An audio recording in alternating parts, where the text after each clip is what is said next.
Hello, everybody. Welcome back to another edition of Unbearable Podcast. I'm Drew Testa. I'm with me always, of course, is Ryan Voss. Voss, how are you doing? Drew, I'm doing pretty good. I know last week we said we're back and we were going to do 2 episodes a week. Then we only did one last week. Some things happened again, unforeseen changes. I got my own apartment, so now that I'm settled in, I finally got Wi-Fi. The first thing I did was like, okay, let's record now that I got my Wi-Fi. So hopefully we'll get 2 episodes out this week, but it's not really much to talk about, to be honest. No, especially not on the Bears front. We took another L last week. We just keep finding new ways to lose. And honestly, at this point, I feel like people are just tired of. I know we've been saying this for weeks, but at this point, it's really just, like, I win every game. It's like, okay, we're just going to lose. Like, it's back to that point where we were a couple of years ago where it's like, don't even care anymore. We're just a bad team. There's nothing else to say. Now that we lost to the Lions, and that really hurts our playoff chances. I'm definitely, if we win at this point, I'm more mad if we lose. I'm more mad if we win than if I would be if we lose at this point. Yeah, I agree. Because at this point, there's no hope for the playoffs this year. And what really sucks about that game too is Mitch looked good. He looked like he was going to have a great offensive game, and he has the strip sack basically, and I can't blame that on him. I blame that on Nagy. Why are you passing? Yeah. I can't forget. I think they ran it on first down. They only got like 3 yards, and then they passed it on second down, and that's what happened. It was something like that. Like something stupid. That's all I really remember. Something stupid. It was the play calling. It was just bad play calling. You should be running the ball, and that's why shit like that happens, and it got us. So, like I said, if you're really still looking for analysis of this team, I'm sure there's places you could get that, but at this point, I don't even really think it's worth breaking it down deep in depth anymore. Personally, not until it gets to the off season. Off season is a little bit more fun to talk about. But speaking of off seasons and a little transition here, the Sox are having an off season, and they made some moves, and it may not be the off season that fans had hoped for. I think White Sox fans, they had a season to be excited about, but then they got even more excited about what they could do in the offseason. And something we haven't talked about, which it's the La Russa, which everyone kind of was okay with firing. Rick. Oh, jeez, why am I blanking? Ricky. Yeah.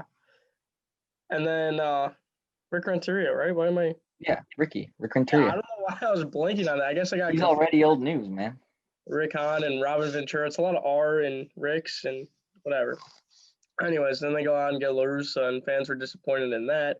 And now I think fans are a little bit disappointed in how they solved right field and pitching, because fans had in their head different names than what the Sox ended up getting. What do you think about Lance Lynn and bringing back Adam Eaton, Drew? Well, my initial reaction to not just particularly the White Sox, because this is how it goes with them, because they've just been so bad before the season for so long, but pretty much all sports is we'll make a move, and then before I think about it, I'll just say it's bad, and then I'll think about it, and then I'll form my actual decision. So it's like, oh, this move is terrible. Then I'll think about it. So Lance Lynn, at first, I was like, okay, he's solid. He's a good pitcher. But I don't know if I would have given up Dane Dunning, not because I think Dane Dunning is like some major star pitcher right now, but obviously he's younger. He has potential still. But then I was thinking, like, well, we got Kopech, we got Cease. We could always get more pitchers. So if if Dane Dunning doesn't figure into your long-term plans, then I guess I'm okay with trading him. But my thing was maybe we could trade him for someone better than Lance Lynn. But then you look who's out there, specifically starting pitchers. I don't really know if there's beside maybe Blake Snell, which is going to cost you way more than just Dane Dunning. I don't really know if there's anyone as good as Lance Lynn that you could get. So after I thought about that, I was like, in my opinion on that deal is it's a good deal for both sides, a good deal for both teams, and the White Sox are one of those teams, so therefore it is a good deal for them. 2 things I want to say about that. The first thing you said is long-term plans. Long-term plans should be out the window for right now. And that's what the La Russa signing did. La Russa's not going to coach maybe 3 years tops. That's what I give him. Could be 1 or 2. They want to go out and win a championship. We don't need Dane Dunning for 5 years down the road. We need a pitcher for this year.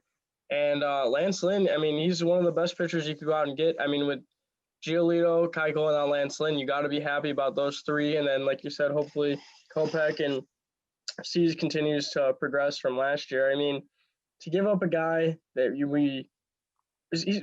Dane Dunning is not going to be an impact player next year. He would go out there and pitch best, but he wouldn't do what Lance Lynn is expected to go out there and do. Yeah, I agree with that, and I think it's a good deal for the Rangers too, because they're kind of in rebuild mode. And as much as I'm not going to hate on Nate Dunning, he's still a pretty highly touted prospect, and we saw him show his potential last year.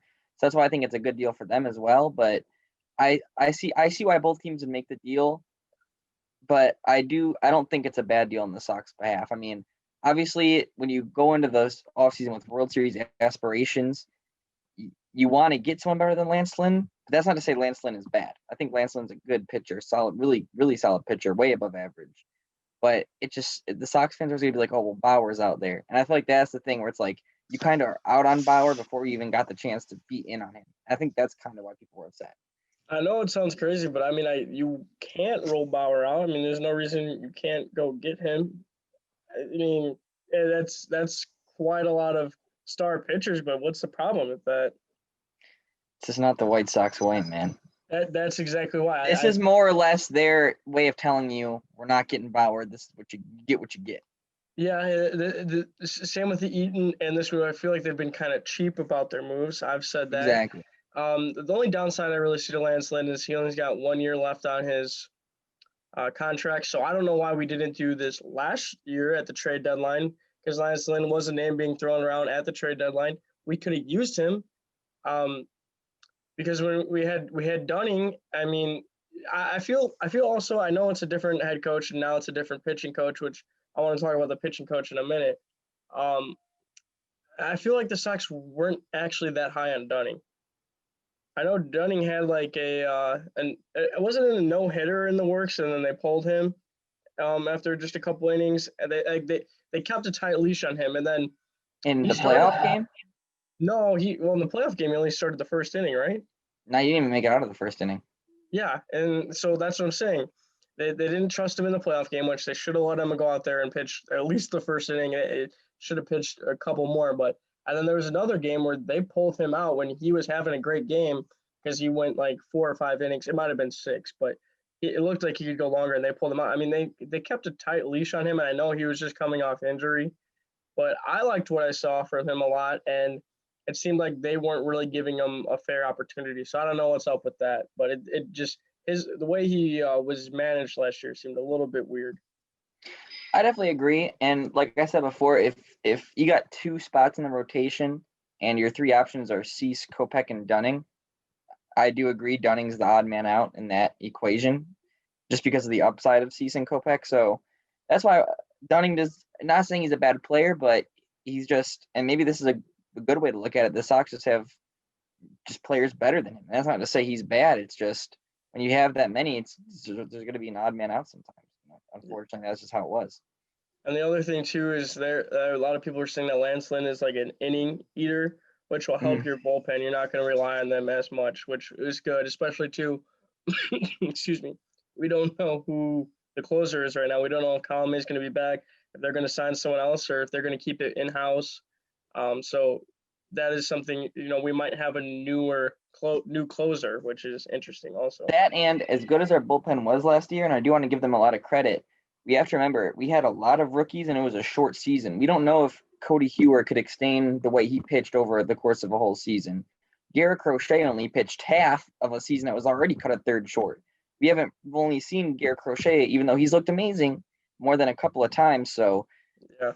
We got to hope that really him and Kopech both come back. Exactly. Kopech, he could have came back this year. He had an injury, but he hasn't pitched in a long time. So we got to hope that he could still be the Kopech we thought he was, and that Garrett Crochet can bounce back after he's getting Tommy Johns, I believe. So no, he's good. He's not getting Tommy Johns. He's good. Did someone else have to get Tommy Johns? Not that I know of. All right. Well, I know Kopech did, and then one other guy. Giolito did a long time ago. What about Jimmy Lambert? Is he worth talking about?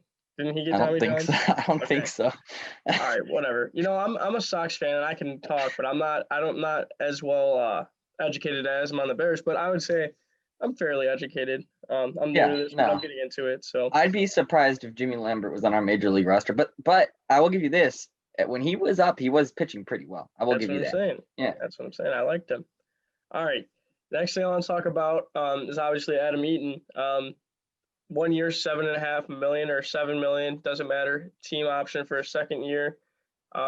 In those dark years of the White Sox organization, I'd say Adam Eaton was maybe my favorite player. So I'm happy to see him come back. But that again, when you could have got Bauer and you got Lynn, you could have got Springer and you got Eaton. So what are your thoughts on that, Drew? yeah. I think this is just. I'm gonna just flat out say it, and maybe this is just being rude. I think this is a terrible move. I just think it's a horrible, horrible move. I don't think he's better than Adam Engel is right now. So I don't know why you would pay someone the money when you have someone who, in my eyes at least, is better than him already. They're still talking about us getting Michael Brantley, but I don't see that happening now. And again, it's just like we were talking about earlier with Lance Lynn. It's basically saying, well, we're not getting Springer, but here you go. And not even that, but I just think it's so ironic that we blew this up with Adam Eaton. You remember when before we blew it up, there was years where we had Quintana, Chris Sale, Todd Frazier, Adam Eaton, Abreu, guys like that, and we thought we were a competitive team, but we just weren't good enough. So now, when we're supposed to be a competitive team, to bring in someone who was on the team when we were trying to be competitive and weren't, to me, is just kind of like, why would you like? It didn't work the first time when you were trying to win. What makes you think it'll work now? Well, it did work when he went and won a World Series. So But did they win the World Series because of Adam Eaton? nobody was on that team. So I mean, he's a player that could be on a World Series team. That's the argument there. Yeah, Which I see what you're saying. Yeah, but I don't know. I would have liked to see us pick up Michael Brantley, who I don't think would have costed that much more. I mean, maybe we still will. I don't know, yeah, can't you but just use Brantley as a DH? you could. But then there's an odd man out in the outfield. Unless you platoon Engel with Eaton, but then that means Brantley and Eaton are both playing every day. Brantley and Eaton playing every day? Yeah, Not necessarily because they want Vaughn to DH also. I forget about that. But something I put in a group chat, and then you tweeted just a few hours later, like it was some bright idea you had, was still to go sign Springer and then just have Eloy DH. That's when you're talking about when you hear a movie, then you're just going to say it's bad, and then you think about it for a little bit. I literally put this in the group chat. You didn't say anything, but then you tweeted it like it was your I idea. must have not misread what you said. I'm sorry for stealing your idea, but the thing is though, the more I think about that is a lot of times, even though this is just a weird way of looking at it, and it's not what I personally would do because I would DH Eloy in a heartbeat. But a lot of these teams, and they're still developing young players, they don't want to immediately take the glove and be like, okay, this is just something you can't do. They want to at least give them, every opportunity possible to try to get better. And then by the time they're older, they're like, okay, you just clearly can't do it. But a lot of teams are very hesitant to DH a young player early in their career, which is probably Yeah. why Eloy is still in left. All right, and then one other White Sox news thing to talk about is James McCann signing with the Mets. Uh, James McCann is a guy you'd like to have around, but he's a luxury. It's not Yeah. practical to keep him around. What do you think about him leaving the team? I mean, it obviously sucks. I mean, he was a really good player, super underrated player, in my opinion, probably the best backup catcher in baseball. I mean, I can't think of anyone better. But like you said, when you have Yasmani Grandal and McCann's going to make the type of money he's going to make, I mean, it's just the writing's on the wall. So I'm not like mad about it, but obviously James McCann is any team gets better with James McCann, period. I mean, Yeah, there's just no way around it. in my opinion, I rather have re-signed McCann, who's a little bit younger and has a good rapport with Giolito, than go out and sign Yasmani Grandal. But the Sox did Wow. what they did. They gave Grandal the richest contract in team history. He's our starter. There's no doubt about it. So the thing about James McCann, like I just mentioned, the rapport with Giolito, people might be worried that Giolito isn't going to have the same success he's had, because the reason he had that success is partly because of McCann. Um, my counterpoint to that is that they have Giolito's high school pitching coach who had 3 pros there at the time when Giolito was there. He was coaching. So I mean, this guy knows pitching. He knows Giolito. I feel good that Giolito is going to be able to, sustain this success because he's going to have that guy there with him. Yeah, at this point, I'm not really concerned about Giolito. I mean, you could maybe say, well, he's had one bad year, one good year going into this year. What is he? But I feel like after this year, he kind of like put all that doubt to rest because he had another great year. I still don't think he was as good as Keuchel last year, personally, but he's obviously still a very good pitcher. There's no doubt about that. So I'm not worried about him. It does concern me though, because McCann was like Giolito's personal catcher. McCann Yeah. caught when Giolito pitched, and now he's gonna have to work with Yasmani, who he hasn't really worked with, and they don't have that rapport. So I mean, it is something concerning because if it's not broke, don't fix it, and it's kind of broken now because McCann's gone. So hopefully they can just pick it up and go off without a hitch. Yeah, but also this year, Giolito and Grandal will get a full training camp together, full spring training together. Hopefully, you can't say that for certain. That's true, but you would imagine that they would. Hopefully. So, I mean, I think that'll help. Plus, I mean, I don't know. I'm not that worried about that. I mean, if you can only pitch to one catcher, then you're not a good pitcher. So, yeah. I'm not that worried about that. All right. Do you expect them to make any other moves? Yeah, Liam Hendriks, someone that we should know very well, the closer for the Oakland A's, who came in and shut us down in the playoffs this year. If they don't bring back Colomé, I expect us to get him. Who would you rather have? I think Hendriks might be a little bit better than Colomé, but just because Colomé's been around already and he's familiar with the team, I'd probably lean towards him. Yeah, the problem with Colomé is he likes to bring the pressure on himself. He always gets into some situations. He never just sets him down easy. No. So, all right. Any other White Sox things to talk about here? I mean, I don't see us trading for like a big name guy. I don't really see us signing Bauer or Springer. So we're just gonna have to wait and see what they do and hope that they get some other good pieces, I guess. Yeah, the two biggest needs were right field and pitcher, and people were hoping for Bauer and Springer. Instead, they got Lynn and Eaton, and that looks like that's their solution for those needs. There's not really a lot of needs with this team, which is a good thing. So, I mean, you can't really complain that we don't have to spend too much money, which the hope was that the White Sox would, especially the La Russa signing. A lot of people thought that meant that Jerry's just going to go all out trying to almost buy a championship, maybe. I mean, not really. I think we have so many pieces already. The thing that like bothers people is currently as we sit, we're 17th in payroll in the league. So if we're supposed to be a World Series contending team, that's what, a top 5 team. We're not saying you have to be a top 5 payroll, but go get someone big. I mean, we should at least be in the top half. We're not even in the top half. Yeah, that's a fair point. All right. We'll just talk quickly about this upcoming game, the Bears versus the Texans. All I have to say is we're going to lose, and I sure hope we do. Yeah, I mean, normally I would say this is a team that we should beat, but our defense has given up 30-plus points the last 2 weeks, so they're probably just going to do it again. I was going to say the only thing we can hope for is that Mitch goes out there and has a good game, but that's not even true either. I mean, what's the point? He had a good game last week and we lost. Yeah, well, I mean, what's even the point? I mean, it's not like Mitch is going to be good for next year. Mitch is gone after this year, and there's literally nothing to root for, and it really sucks. The only thing to root for is to lose, so we get a higher draft pick and hopefully get a quarterback. And this is a good year for quarterbacks, it seems like. Yeah, I mean, that's what everyone's saying. Not even a great year, but just a lot of first-round grades, so it's just, I mean, being realistic, I know it's the Bears, so we should want to watch them, but compared to some of the other games that are on Sunday at noon, I don't want to watch the Bears play the Texans, honestly.